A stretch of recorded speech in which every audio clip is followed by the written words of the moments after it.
2014, Prime Minister had made Bhutan his first foreign destination. In 2019 also, immediately after the elections, Dr. Jaishankar made Bhutan his first foreign destination.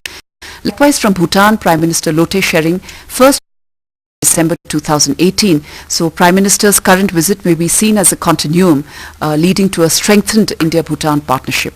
As to what is on the agenda of the visit, well, I would say lots. For starters, 10 MOUs will be signed between the two countries, and there will be 5 inaugurations. Well, I would say everything that we will be doing in this visit is a fruition of all the initiatives taken by Prime Minister Modi in the course of the last 5 years. For example, the launch of the Rupee card. Now, this is something that has been developed in the last 2-3 years and is eventually going to be launched.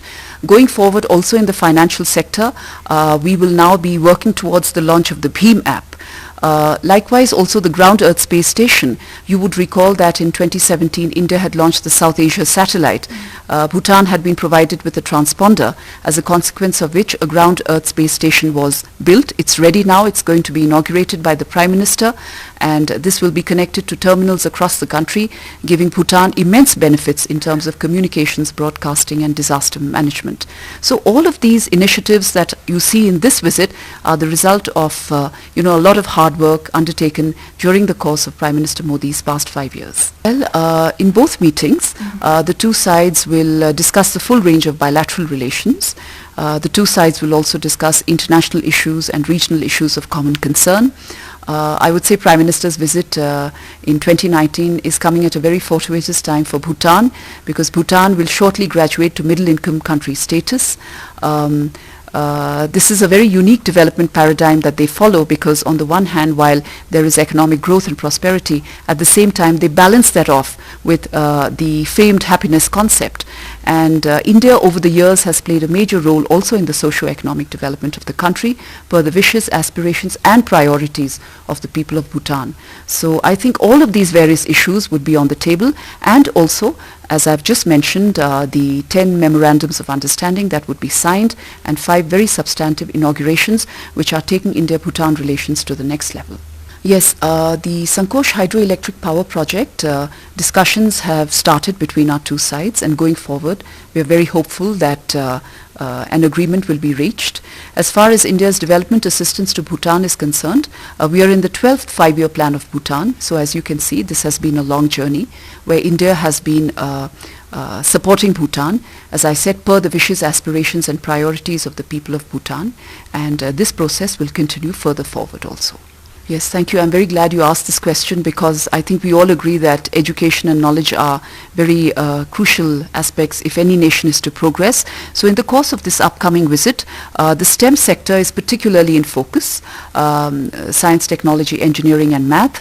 So the Royal University of Bhutan will be signing 4 MOUs, one each with the IIT Delhi, Bombay and Kanpur, and with NIIT Silchar, which will lead to an exchange of students, teachers and professors, and also importantly research projects that might be jointly identified and prioritized between the two countries.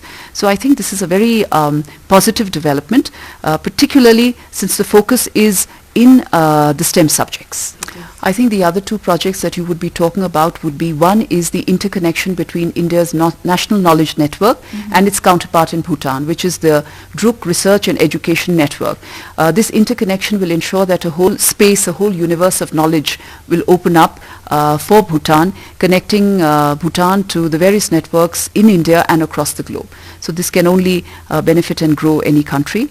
And aside from that, there is of course the Rupee, there is Mang Dechu, there is the launch of the commemorative stamps, 50 years of hydropower cooperation between India and Bhutan, starting from Chukka, Tala and Kurichu down to Mang Dechu and going forward to Sankosh. Completely unequivocal, Bhutan wholeheartedly supports India's bid for permanent membership in the Security Council. In fact, Bhutan has said that it is an anomaly that India is not today in the Security Council when it should be, and the Prime Minister of Bhutan on 22nd September 2017 had clearly enunciated this, and I think that clearly sets out Bhutan's position that they offer wholehearted support to India for a permanent seat in an expanded Security Council. Bhutan has fully supported India in the reorganization of Jammu and Kashmir. In fact, they have recognized that this is purely an internal matter of India.